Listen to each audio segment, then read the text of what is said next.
This week, Johnny's on a train to Busan in our latest zombie-filled movie review. We head out to greener pastures as we chat to giants about Farming Simulator 17, and we find out a bit more about brand new action-adventure ReCore, out this week for Xbox One and PC. This is Player Attack.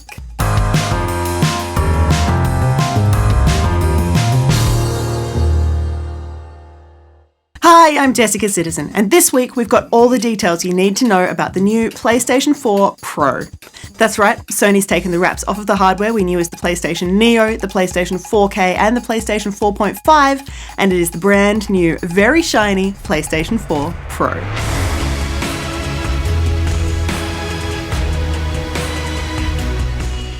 Bucking the trend, this new console is actually bigger than its predecessor, packing a heck of a lot of punch into this sleek black box. It has a faster CPU and a more powerful GPU, which means that it can output games in native 4K resolution, stream 4K media, and upscale games that don't yet have 4K support. Also, if you have a compatible TV, you will be able to take advantage of the more vibrant colours provided through HDR, which will make things look even better. And when it comes to games, you'll be able to play your entire PlayStation 4 library on the new machine straight out of the box.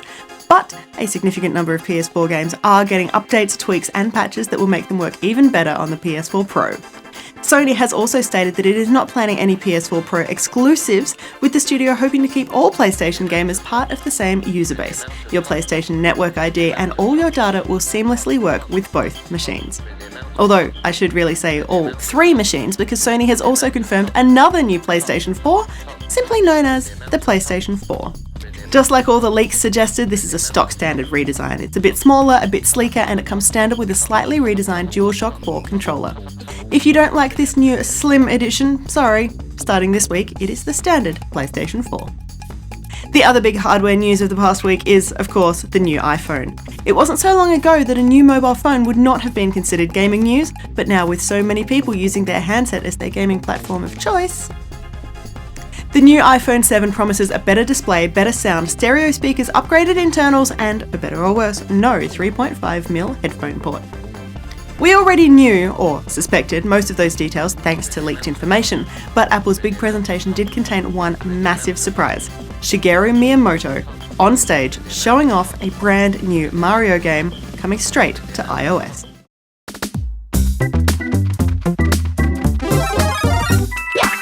Super Mario Run is a continuous side-scrolling runner where you collect coins and race to catch the flag.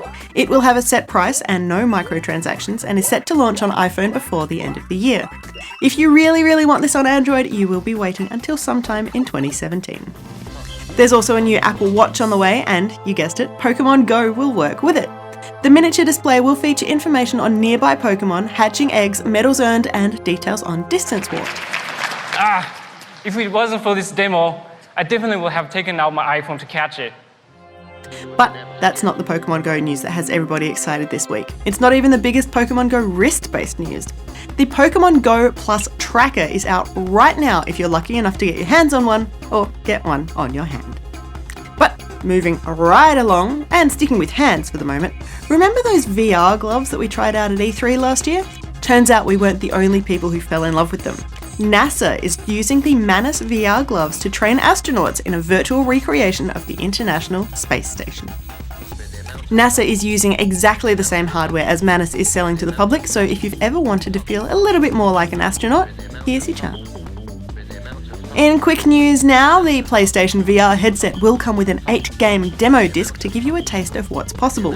You'll be able to try out some racing, some sci-fi sport, a little space combat, some fun puzzles, 3D platforming, and the always entertaining Headmaster, which is a soccer game of sorts.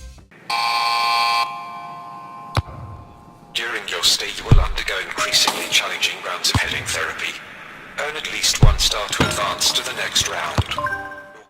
But you might change your mind about how wonderful PlayStation is once you hear the latest from Bethesda. Gamers who have been hanging out for mod support for both Fallout 4 and Skyrim on PlayStation 4 have been left disappointed this week with the official announcement that the feature will not be implemented in either game. Bethesda says that Sony would not approve user mods the way they should work, that is, where users can do anything they want. So both parties agreed to simply not add them at all. If you really want to mod Fallout 4 or the Skyrim Special Edition, you'll just have to do it on PC or Xbox One. In other news, people for the ethical treatment of animals, that is, PETA, have objected to video games again, this time looking at Farming Simulator 17, which we're featuring a little later in the show. This year, the game will include pig farming for the first time, and that is what PETA has gotten upset about. Not about the inclusion, apparently keeping pixelated pigs is okay, but the activist group would like to see more detail included in the game. Specifically, if pig farming is included, then pig slaughter should be as well. The group has contacted developer Giants requesting that Farming Simulator 17 feature videos from real-world abattoirs showing exactly how the sausage is made. At this stage, Giants has not responded. And finally this week, look at this. This is how the art team at Obsidian Entertainment decided they wanted to learn Unreal Engine 4 by creating a simple recreation of Mos Eisley.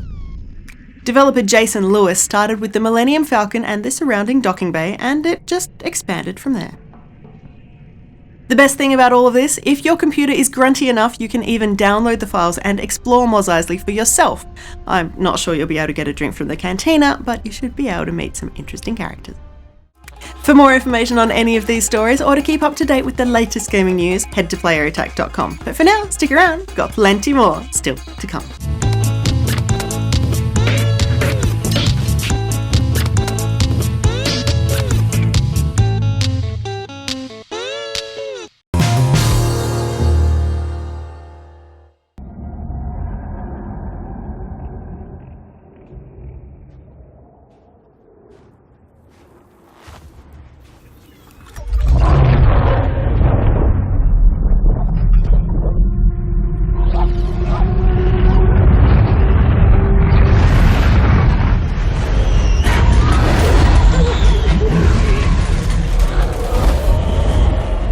We are here at E3 2016. We're at the Xbox booth. Everything is very, very green. I am here with Craig. We are talking ReCore.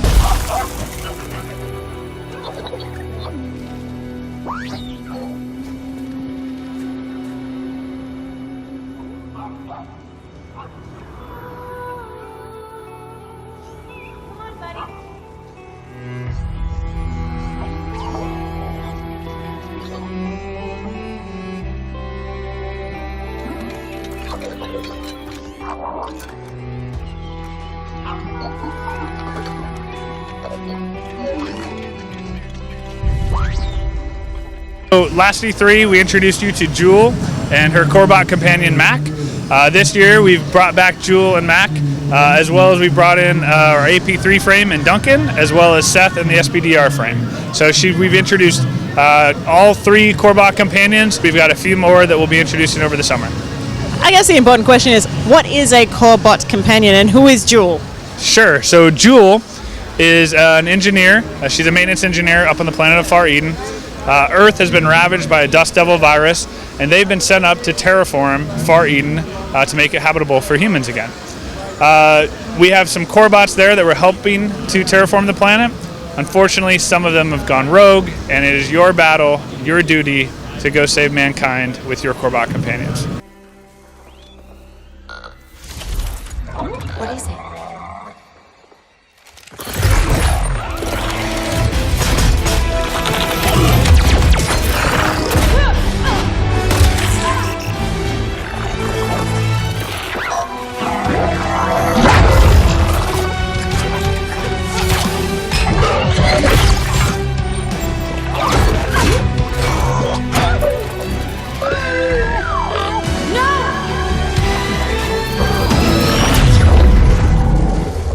So KJ Inafune-san runs Concept. He's done a lot of the IP development, has been instrumental in Joule and what Joule does and these Corebots. In addition to that, Armature Studio, based out of Austin, Texas, they have formed their mostly older retro studio guys that have rolled out. So a bunch of the leads from Metroid Prime started their own company. And so you've got a little bit of Metroid Prime, you've got a little bit of Mega Man, and they've come together with ReCore. With a thing that looks nothing like either of those two games. But when you play them, you'll see a lot of, almost like homage to some of the old action-adventure platforming games. You can play it on the show floor here at E3, and people are having a lot of fun, and it's been fun making it, and it's been great watching people play it and have a good time. I was about to ask, what sort of a reaction have you been getting from the show floor? So for the most part, people say, wow, that game is really appealing and it's way harder than I thought it would be. So there are platforming elements, but you get to lead your core bots into combat.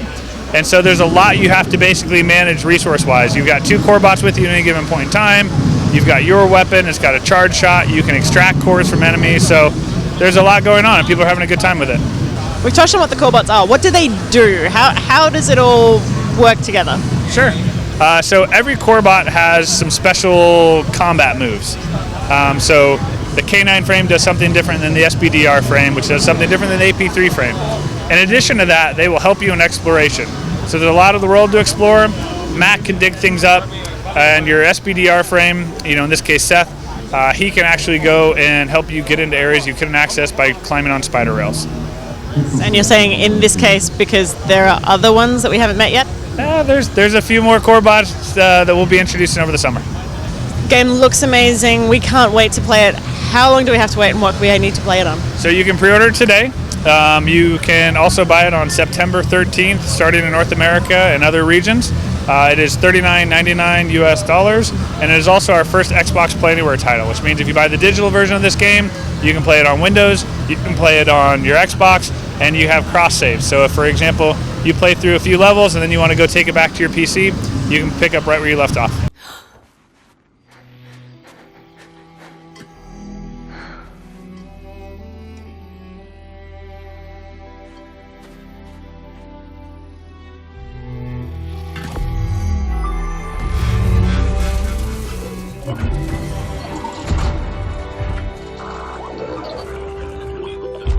Welcome back, buddy.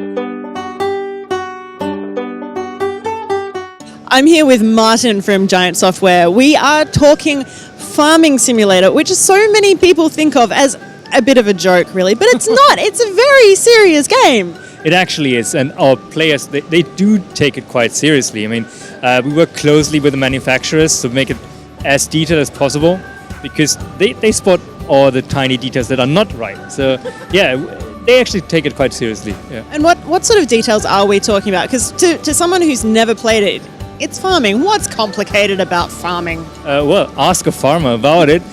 No, I mean, you make a tiny mistake and your crop is gone. I mean, we didn't really include that too much in the game because people would just get frustrated. But there's a lot you have to do. You have to plow a field, you have to fertilize the field, you have to wait until it grows, and then you harvest it. But the details I'm talking about is also like, especially with the machines, like all the movements they do, all the hoses, every like tiny nut that is bolted somewhere, they spot it. If the color is wrong, that's the thing. And one example, like our players ask, like in older games, the crop when it was ripe, it didn't rot, and now players said like, when I wait too long, it should rot. So they wanted to make it more difficult. Yes, and that's the balance we need to find, because we have a lot of casual players, and you can't make it too complicated for them. But they are the people who know a lot about farming. They would like to have it as realistic as possible, and then it makes it actually quite complicated. It's quite a serious thing. Like I said, ask a farmer. His life depends on it. You need to know a lot about it. And I can say one thing is like I introduced my father to the game, and he had it way easier than I had to get to know everything. He knew how the machines work. When you don't know much about farming at all, I mean, it's sometimes trial and error. We have tutorials in the game to introduce you to all the machines, but you have to know how to use the machines. Otherwise, you just buy the wrong machine. and they're like, oh, I just wasted some money, and what am I going to do now? So yeah, you have to know how all the things work together, basically. So do you think there's many people who sort of pick it up as a bit of a joke because, farming simulator, and then they play it for a little while, and then they get hooked, right? I know it for a fact. I introduced some friends to the game, and they quite like it. And since I started working on the game, some friends I would say came out, and they're like, oh, I've played this game for like 80 hours already. Or like, oh, you did. And I think one of the big things is it is a cooperative game. A lot of people play it online, and they just meet in the evening. They work together on a farm, and it's not someone coming around the corner shooting in the head and you're dead. You just hang out and you work together on a farm, and people like to play together. And it's quite rewarding too. I mean, you work, and then every few minutes you get rewarded, you get money, you buy a new machine, you want to try a new machine. So it's not really a frustrating game. It keeps you going. Now, as you said, you've only been working on it for a little while, and so you're only just coming into it. The franchise has been running for years. How long has Farming Simulator been around for? The first version came out 2008, and now we're usually on a 2-year cycle. So last version was 2015. And yeah, I mean, we've reached a mass market audience. I think Farming Simulator 15, we're now at 5 million sold copies. And demographics is we've got kids, we've got older people, we've got casual gamers, we've got, I would say, the hardcore gamers are more like the farmers, because they know a lot about it. But yeah, it's like everyone's kind of target audience for us. And what is brand new in Farming Simulator 17? Well, we have more crops, tiny detail, like sunflowers and soybeans. We've introduced them already. We've got a new map. It's called Gold Crest Valley. It's based in the Pacific Northwest. We are going to have trains in the game, which is a new transportation system, because transportation is one part of the game too. You get crops, but you need to get them from point A to point B. And one really big thing we will have coming is, we had two communities. We had like the PC community with all the mods, and we had the console community that was kind of relying on what we introduced to the game. But we're a small studio, we can't push out that much content. But our PC community, they modded the game, they had so much content, and yeah, we're going to be one of the first games that will actually have mods on consoles. Wow. At launch for Farming Simulator 17, yeah. So Fallout 4 and Farming Simulator. Yes.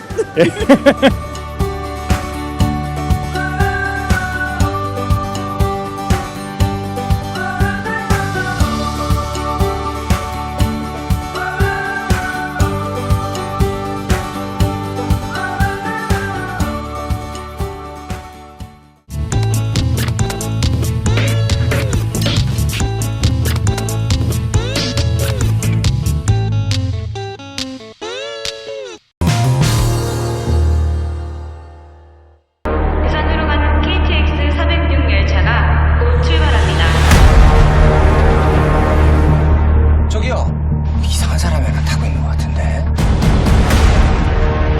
팀장님, 여기 11호차 응급 환자 발생했습니다.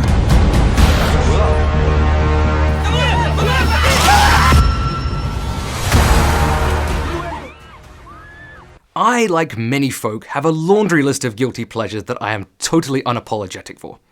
One of my favourite things growing up, next to glam rock, was zombie flicks. I loved them, no bones about it. At first I was all about the schlock, but in time I grew to realise something crucial. A good zombie film was never about the zombies. In those, the shambling undead were allegories for social commentary or catalysts for humanistic stories, and that made me love them even more. But somewhere along the line, the tables were turned, and we, the ravenous force of pop culture, became the real monsters. And like that, cliché was left to spread unchecked, and the once fearsome arbiters of social reflection became essentially pointless and rote. But this infection never spread to our friends in the East, with the newly released Train to Busan resurrecting my dormant love for this genre. Now, whilst the plot here isn't anything particularly groundbreaking, what it does is quickly and effectively set up all the chess pieces for its grander narrative moves. The premise is essentially Return of the Living Dead meets Snakes on a Plane meets World War Z. But instead of coming off as a simple pastiche, Train to Busan manages to feel new, exciting, and socially relevant. The film starts with workaholic hedge fund manager and essentially absentee father Sok Woo taking his young daughter Soo-an to visit his ex-wife in Busan, aboard the titular train. It's here we're introduced to our supporting cast, which ranges from businessmen lamenting the good old fascist career, to sweet old ladies, and even a couple of high school lovebirds. But as they're about to depart, a stumbling ashen-skinned woman boards the train and begins vomiting. However, the passengers and crew couldn't really care less, and are more alarmed and disgusted by the homeless man that's also managed to sneak aboard. But we'll return to that later. It's not long before the tease of an outbreak totally becomes one, and the action explodes in an exhilarating display, which is only exemplified by the inherent claustrophobia of the train and the fantastic cinematography. Now, I know I said zombies aren't what's important about zombie films, but I would be amiss here not to mention them. The undead are a wonderful chimera of Eastern and Western horror tropes, combining to make something fresh and disturbing. They move in that contorted way that screams Japanese horror, but they also exhibit the agility and ferociousness of those seen in 28 Days Later. Unsurprisingly, it's not long before the survivors are outnumbered by the undead, but it's here that the cheeky film first begins to play with the established Hollywood formula. Instead of our protagonist subtly expressing the virtues of a hero, he actively rallies against genre conventions, clinging to his elitism and selfish tendencies, going as far as to close the door to safety in the face of a pregnant woman and her husband. It takes the innate innocence of his daughter and the bravery of another passenger to show him that cooperation and altruism, as opposed to self-preservation, is key to survival. This theme alone is something that makes Train to Busan stand out. Instead of rolling out the people are the real monsters and doing what you must to survive motifs, it instead focuses on people becoming better, more caring versions of themselves in the face of tragedy and adversity. This, combined with the scathing critique of classism, which decries the callousness inherent in our own social hierarchy, means that this is a zombie flick with something to say. Thankfully, these themes aren't lost amongst the onslaught of action, with Sok-woo's gradual transformation at the behest of other survivors feeling organic and giving us time to emotionally connect with the eclectic cast. These scenes spent crafting genuine interactions and sentimental ties between the characters also results in the tension and unpredictable events of the narrative actually carrying an impactful gravitas. Who'da thunk, eh? Ultimately, Train to Busan gives me a renewed hope for the future of a genre I once thought all but decayed. Stellar acting, believable characters, jaw-dropping set pieces, tension so thick you'd blunt your proverbial knife, and most importantly, having something to actually say, as opposed to just filling the frame with gore. For that, Train to Busan scores a motif-laden bullet train out of 5. Catch it in select cinemas whilst you can. 지금 무슨 일이 벌어지고 있는지 몰라?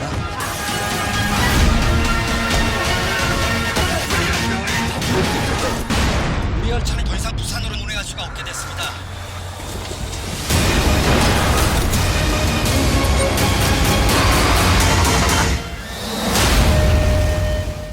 And that's about it for this edition of Player Attack. Thanks for watching. Next week, we look at a couple of the big sequels coming out in the next couple of months, starting with Mafia 3 and Gears of War 4. Both games are coming from new developers to the franchise, so it'll be interesting to see how they hold up. In the meantime, you can catch us at playerattack.com. We're on Facebook, YouTube, and Twitter. And if you've got something you want to say, send us an email, mailbox@playerattack.com, or just hop on our forums. Also, if you want to support Player Attack, you can find us on Patreon and help us bring you the latest in gaming news, plus all these wonderful interviews and reviews from the world of video games. Till next week, I'm Jessica Citizen, and this is Player Attack.